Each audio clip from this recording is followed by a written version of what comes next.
Bismillahirrahmanirrahim. Assalamualaikum warahmatullahi wabarakatuh.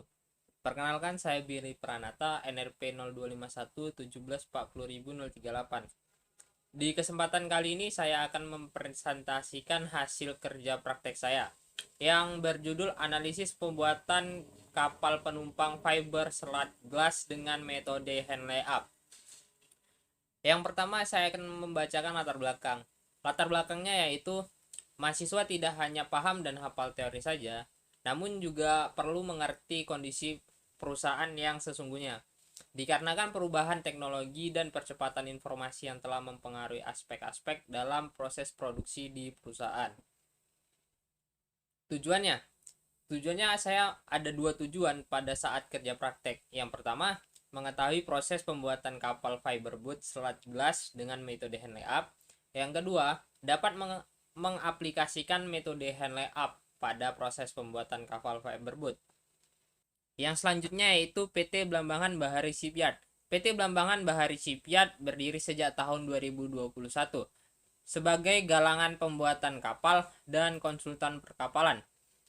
Perusahaan ini berfokus untuk mendukung pelanggan meraih target mereka dalam desain dan produksi kapal. Terpanggil untuk membangun dunia maritim nasional dengan menjadi penyedia jasa pembuatan dan konsultan perkapalan. Yang selanjutnya yaitu tinjauan pustaka. Yang pertama, kapal. Kapal merupakan kendaraan pengangkut penumpang dan barang laut di sungai dan sebagainya, seperti halnya sampan atau perahu yang lebih kecil. Kapal dirancang untuk memenuhi kebutuhan dari pemilik atau perang pada abad pertengahan. Kapal didesain dengan tujuan yang berbeda sesuai dengan fungsi kegunaannya. Komposit. Komposit didefinisikan sebagai kombinasi dari dua material atau lebih yang berbeda bentuknya, kimianya, dan tidak saling melarutkan. Secara umum, terdapat dua kategori penyusun komposit, yaitu matriks dan reinforcement. Pembuatan kapal sering menggunakan bahan komposit. Bahan yang sering digunakan yaitu fiberglass.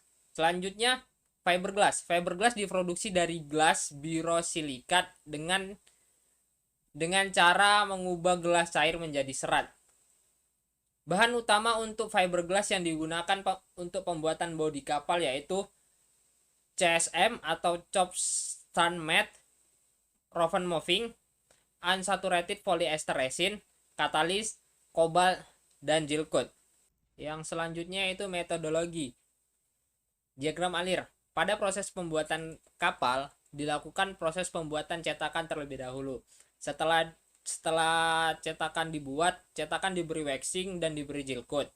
Kemudian cetakan dilaminasi dengan menggunakan matte dan roughing yang diberikan resin. Setelah kering, cetakan dilepaskan dan kemudian hasil dari laminasi di machining dan di assembling.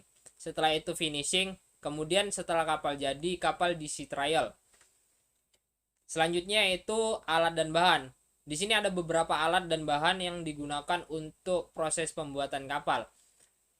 Bahan yang digunakan yaitu unsaturated polyester resin. Yang kedua, Mevox atau katalis. Yang ketiga, gel coat. Yang keempat, CSM 300. Yang kelima ada Moven Roving 800. Yang keenam ada wax.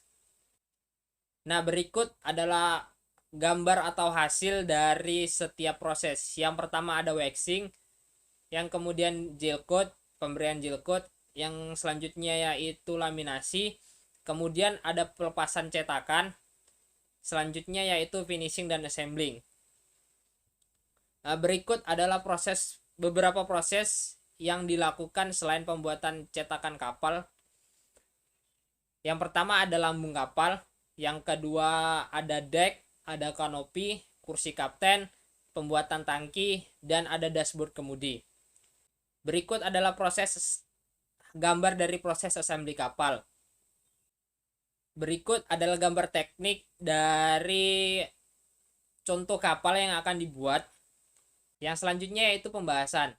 Salah satu proyek yang dikerjakan oleh PT Blambangan Bahari Shipyard adalah pembuatan alat angkut apung bermotor untuk penumpang dari Dinas Perhubungan Kabupaten Lombok Timur. Alat angkutan apung bermotor untuk penumpang dalam spesifikasi teknis ini yaitu material, konstruksi, dan peralatan harus sesuai dengan Peraturan International Maritime Organization atau IMO dan sesuai dengan perundang-undangan dan peraturan-peraturan pemerintahan Republik Indonesia. Berikut yaitu ada spesifikasi teknisnya.